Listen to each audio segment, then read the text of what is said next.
Game resorts in South Africa are very sought after places, and the town of Bela Bela is a perfect venue because it's only 100 kilometers directly north of Pretoria and about 150 kilometers from Johannesburg. I moved here on May the 1st, 2025, and immediately I felt at home. I'd booked into the Rondevue in the Bos Game Lodge, which has a caravan park that can take 15 caravans on absolutely flat ground, which is unusual in South Africa and is very nice for a change. Each site is large and has its own paved floor for the tent, which I loved. I didn't have to put down a ground sheet, and the paving is easy to sweep off every few days and to keep clean. I wasn't tramping dirt into my caravan so much. There was a little sand that came in on my shoes, but a 2-minute sweep every few days kept the floor clean. Rondevue offered me a winter rate of 3,250 Rand a month, which includes water and electricity, and that's a very good rate. That's about 150 euros if you're in another part of the world. Can you imagine having a beautiful place to live with electricity and water included for 150 euros per month? If you stay here on a long-term basis, so a month or more through the off-season, which is pretty much 10 months of the year, they give you 2 sites for that price. So you can really put up a big rig if that's what you like. When you live like this, there are some little things that make an enormous difference.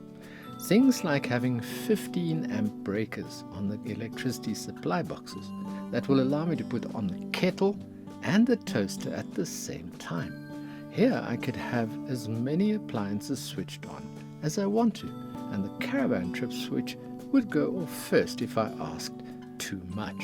And I could just switch off an appliance and turn the power back on from inside the caravan.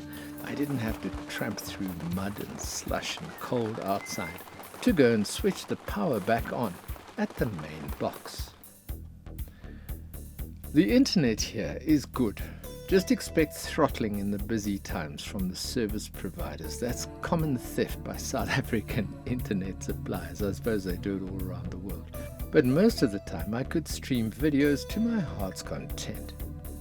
The DSTV satellite signal is perfect. Even with all the trees, I've been able to put the dish right outside my tent and get perfect service.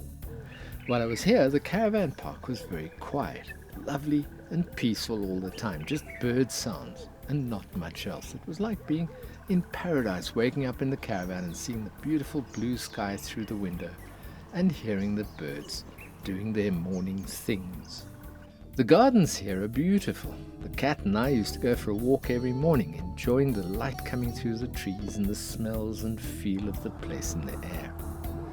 I was here from the beginning of May 2025, and at this time of the year it's dry with blue skies every day.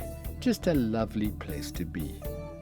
The days in May here, so that's the last month of autumn, are perfect and warm, and the temperature cools in the evening with one blanket on the bed sort of temperatures at night, which are excellent for sleeping.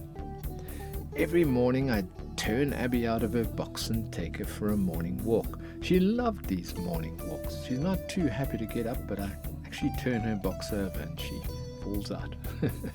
And she loved it eventually when she got going. I could just see her enjoyment with her eyes bright and her tail up in the air. Just a happy soul.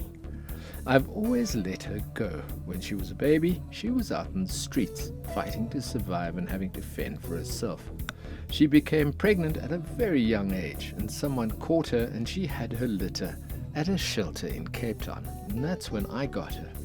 I've always been very aware that she's quite capable of looking after herself. The first thing I put into the caravan was a cat flap, which allows her to come and go as she pleases. Occasionally I have to keep her inside, and she doesn't like that at all, and she lets me know that she doesn't like it. But I explain my reasons to her and she seems to understand, and we do what we have to do, and then I open the door and she's free to go out again and do her thing. I see many campers who lock up their pets. Some take cats out on a leash, and I feel sorry for the poor cat, and I also feel sorry for the poor owner. I know the owners are trying to protect the cat, but cats are much more able to survive than one may think. And I happy pet is so much more fun to have in the caravan. There was a squirrel that would make a racket when it saw her really go off, and it just wouldn't stop. It seemed to take joy in rasping out squirrel insults from a safe distance high up in the tree.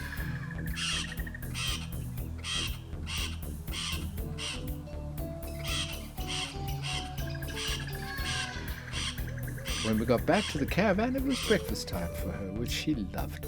I've made up a little song, and we do the ritual of looking into the food packet and singing the little song, and then putting the food into her bowl, and it makes us both happy. I always warm up her water first if it's very cold. She likes that too, and that also makes both of us happy. So if I can make us both happy so easily, then why not? I was lucky enough to be here when the lemons ripened. Every morning I'd pick a lemon from the tree on our walk and make up a morning drink of the juice from half a lemon and some turmeric with a little pinch of pepper and some hot water. Turmeric has a compound called curcumin, which is a potent antioxidant and very, very good for the body. But the body can't take up curcumin very easily unless it's mixed with pepper. Then the body's curcumin absorption ability increases by 20 times. The lemon is very good for digestion, so every morning I have a glass of this, get the lemons from the tree outside and sip it like a tea. It's very colonial, very healthy, and very nice. I'm thinking of going back to America in a year or so and buying a boat on a trailer and a truck to pull it with, traveling from lake to lake across America. This one is a 24-footer 2006 model and costs about $23,000 used. And this one is a 1996 model and only costs $13,000, including the trailer. That's the asking price, and you can generally knock them down from 20 to 50% on the asking price if you're a good negotiator. I'll spend about 2 or 3 months on a lake, see the restaurants and pubs in the town, and join the tennis club to meet the people. I qualified as a tennis coach in America about 20 years ago, and there's a lot of tennis played all over the United States. In Atlanta, where I lived, there were 83,000 league-playing tennis players, and that was 20 years ago. So I'm thinking of going back and spending 5 or 6 years living on the boat. But then I think, but you're happy here, why leave and go somewhere else? And that's true. Why take a chance? But a little adventure is great, and if it doesn't work out, I can always come back. I'll keep the caravan in storage here in South Africa so I can use it whenever I'm back home. I'll take the cat with me to America, and she can have a new experience living on a boat. She'll love it. I can watch the box live on the internet, sitting on my boat on a beautiful lake in America, sipping coffee at 11 o'clock in the morning, watching the game played at 5 o'clock in the evening in South Africa, and rocking gently on the water. Yep, I think I'm going to try that next. The bathrooms here are lovely. They're modern and clean and a cut above many of the facilities that I've found in this part of South Africa.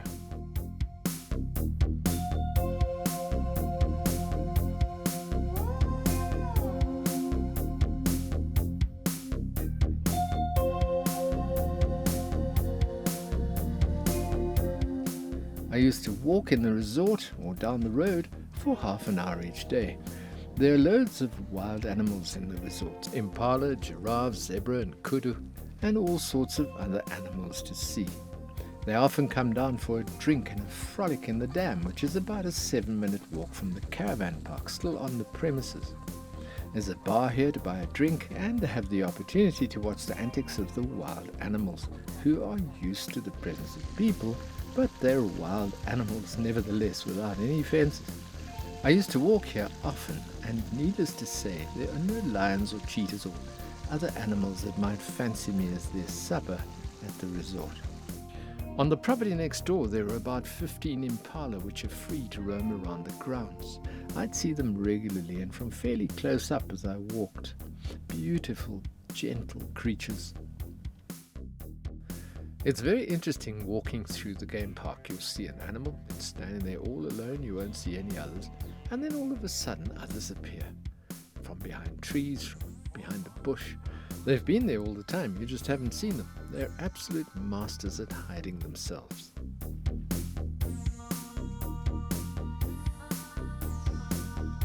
There's nothing wrong with this place.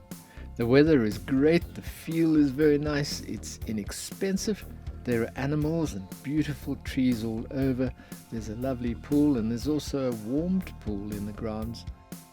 And facilities are kept clean by some very nice staff and a lady called Anna who sings beautifully as she works. It's lovely and it has everything that I need. Ratings for caravan parks are very difficult to work out. These videos will be around for a year or more and the place may change. I met one lady who gave this place a 0 out of 10 because she couldn't get the water temperature adjusted in the showers. I had a lovely time here in the month of May 2025.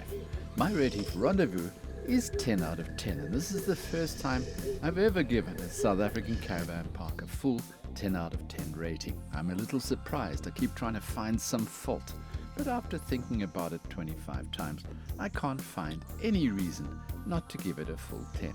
So, congratulations to Rondevue, the first to get a perfect score from me.